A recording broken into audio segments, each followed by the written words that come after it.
queria saber a avaliação do senhor. O governo vai levar essa, não vai? Está apertado? Como que o senhor avalia essa história aí dos vetos do presidente Lula? Que é um embate também com o Arthur Lira, do qual a gente falava. Isso. Nós esperamos ganhar essa batalha aqui amanhã, bem porque foram feitas várias articulações. Ontem mesmo eu participei de reunião com os líderes e vice-líderes, na presença também do ministro Padilha e Rui Costa. Hoje de manhã nós tivemos reunião com o nosso líder Guimarães, também com os vice-líderes.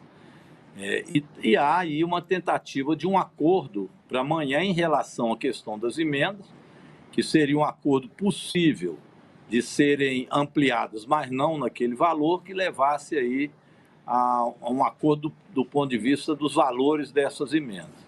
Então, vamos ver se até amanhã esse acordo está de pé, está costurado.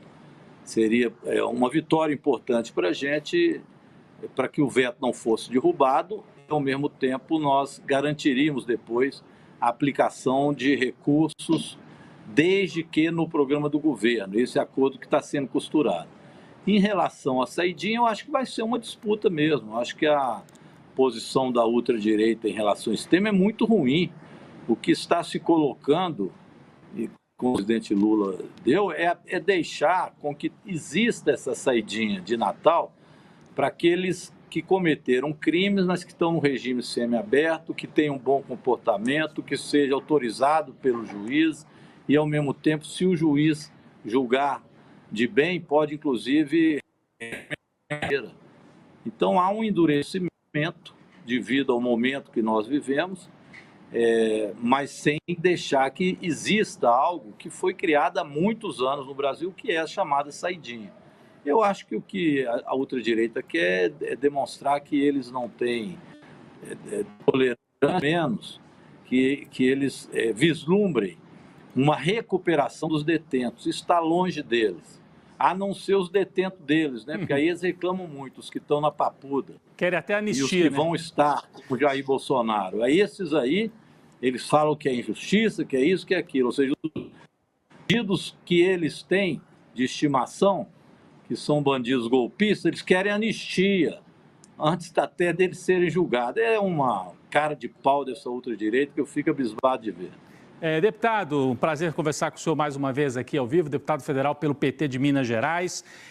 A gente viu naquele episódio do Brasão que o Arthur Lira não tem mais tanto poder assim como ele achava que tinha. Tem ainda muito, mas não tem mais tanto assim. Amanhã vai ser um bom termômetro também, né? Essa votação dos vetos do presidente Lula. Se bem que amanhã não é só a Câmara, está o Senado junto, mas de qualquer maneira um termômetro de como é que andam as relações. O senhor diria que hoje o clima com o Arthur Lira está mais pacificado, depois até da conversa do presidente Lula com o Lira no fim de semana, está mais pacificado, está menos pacificado, ainda tem essa sensação de que o Lira quer impor uma derrota ao governo, tem aí questões com alguns ministros. Como é que o senhor trata disso? E a sucessão, a gente falava bastante aqui. Tudo que está em jogo, né, esses debates todos, tem a ver com a sucessão na Câmara. Como é que o senhor avalia isso tudo? Né? O papel do Arthur Lira e a sucessão para a Câmara. O Arthur Lira vai fazer o candidato dele presidente ou o PT e os setores ligados ao governo podem aí rachar o bloco do Centrão e ter um outro nome para a presidência da Câmara? Olha, está mais pacificado agora sim. Como se diz, a turma de bombeiros entrou em campo. Olha só. O próprio presidente Lula conversou com Arthur Lira. Então, a nossa expectativa é que haja, em relação aos vetos, um acordo amanhã.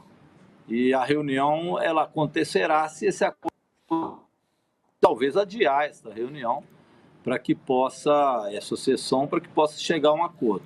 Mas ninguém quer entrar nisso às escuras. Então, acho que um acordo nesse sentido é útil para o Brasil, não é só para o governo. Mas é útil para o país. Nós não podemos também continuar com uma pauta que significa um gasto. Alguém que ele tenha condições de serem os programas essenciais, ele simplesmente romper os acordos econômicos que existem. Então, eu creio que amanhã nós teremos um acordo em relação a essa questão. Em relação à sucessão na Câmara, isso ainda está muito embolado. O problema é exatamente esse. Uma maioria do Centrão, existe à esquerda com um processo entre 120, mais ou menos, deputados, e uma direita que chega aí a 140, 150 deputados, uma ultradireita. Então, setores do Centrão, às vezes, namoram com a ultradireita, e esse é um problema. Mas já o Centrão também toda essa unidade. Então, nós vamos ter que fazer um acordo que leve em consideração, uma tentativa de acordo, não mais a força com que o Lira teve ao ser eleito, onde ele praticamente não precisava do governo. Agora precisa do governo. Então, o acordo é outro, não será com tantos poderes a serem colocados nas mãos de quem for eleito para a Câmara. É um negócio mais negociado. Esse é o termo que nós temos que achar aqui, lembrando que, evidentemente, nós do governo não temos maioria para fazer o nosso nome, ou aquilo que a gente gostaria que fosse o programa da Câmara. Então, nós trabalhamos aí no fio da navalha. Algum acordo que não signifique tanto poder como foi dado agora ao Arthur Lira, mas que leve em consideração a força do Centrão. Perfeito. Chico. Deputado, quem seria um candidato alternativo? A gente tem ouvido o nome do Marcos Pereira. É ele mesmo, embora seja do Republicanos aqui de São Paulo, é um nome muito ligado ao Tarcísio. É ele ou teríamos novidades esse ano ainda? Nós temos também o Brito, né? Ah, sim, bem lembrado. Brito é um nome importante também do União Brasil. Eu acho que é um nome também forte. E mais o Elmar. Esses três são os nomes que, por enquanto, aparecem com maior possibilidade, aglutinando mais setores. O governo não tem uma posição sobre isso e nem poderia ter uma altura dessa do campeonato. É o tipo de jogo que nós não podemos julgar e perder. É muito arriscado. Então, é necessário que a gente tente um acordo que leve em consideração todos esses atores. Nesse sentido que eu disse, não terão os poderes que tinham, o governo tem que sair fortalecido desse processo, mas, ao mesmo tempo, reconhecer que o governo não tem condições também de ter uma vitória só leva em consideração esses atores todos. É um debate, portanto, difícil de ser feito, mas aqui no parlamento é muita conversa. Tirando a ultradireita, né, isso eu acho importante, é um pacto para isolar essa ultradireita. Isso eu não falo de boca para fora, é porque a prática golpista deles continua. Nós estamos, inclusive, indo para Washington agora, os deputados e senadores da CPMI, fomos convidados pela CPI do Capitólio, nos Estados Unidos. Nós estamos indo para lá até para resgatar o que aconteceu depois do golpe, pós-golpe. É uma ação importante, ela tem sido negociada lá nos Estados Unidos, a nossa ida, também, além do Congresso americano, com a própria embaixada brasileira, embaixada americana, porque é necessário combater a prática golpista que continua. Esses deputados de ultradireita estão indo constantemente, Estados Unidos e Europa, estão gastando, hoje saiu uma notícia, se eu não me engano, não lembro de qual noticiário, qual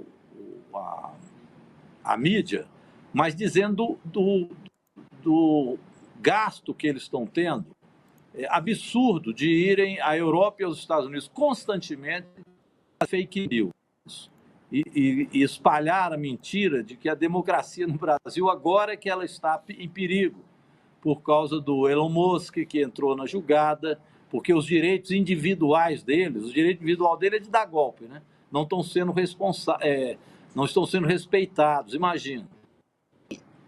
Ido ao mundo inteiro com essa mentira. Nós vamos aos Estados Unidos agora, um diálogo entre a CPI de lá e a CPMI aqui, até para a gente levar o que está o pós-golpe e não permitir obstrução da justiça.